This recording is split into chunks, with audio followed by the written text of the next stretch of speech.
I think the most fascinating part of the building was the design.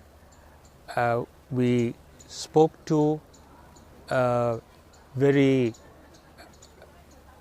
qualified and motivated designer to set out the terms of the new material that we wanted to use, and basically asked the architect designer to come up with a design concept which would highlight the aspects and features which we could show through the diversity of building components.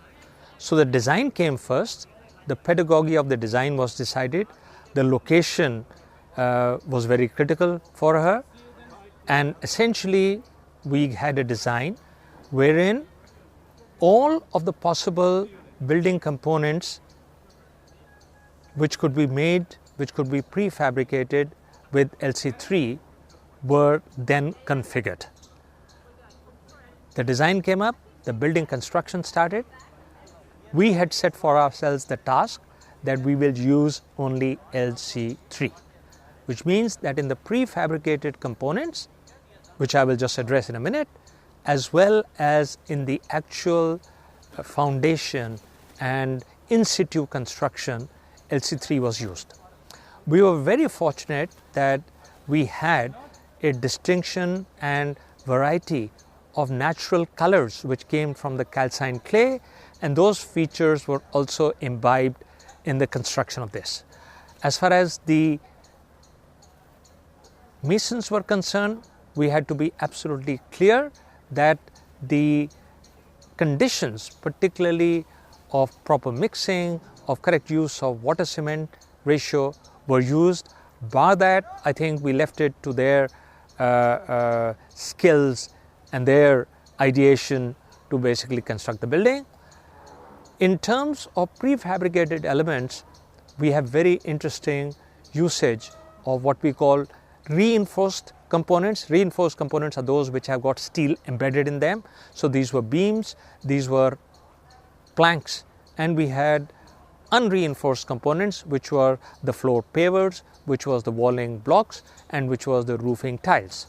So all of these were combined holistically to reflect some of the distinct characteristics of LC3 which we did not know at the initial starting phase of the project, but we came to know these as we moved along, and it was a very dynamic process where all of these were involved and integrated into the building, and I think the result is a fairly pleasing and charming building that we have at the end of it.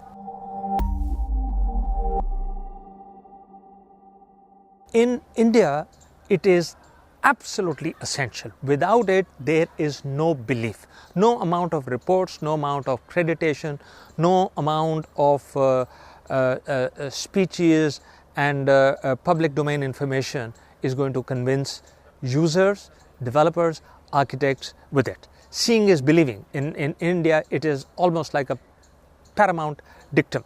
So first, we basically have this building. I think we will be able to make progress in creating a little bit of a wow amongst the people who you would say are essentially non-believers. They do not believe something like this would come. So whether it is people from the cement trade, whether it is the builders, whether it's the designers, to say herein is a special different type of a material, a cementitious material, and one can work with this in much more imaginative ways because you don't get the dull gray color all the time, I think will be inspiring.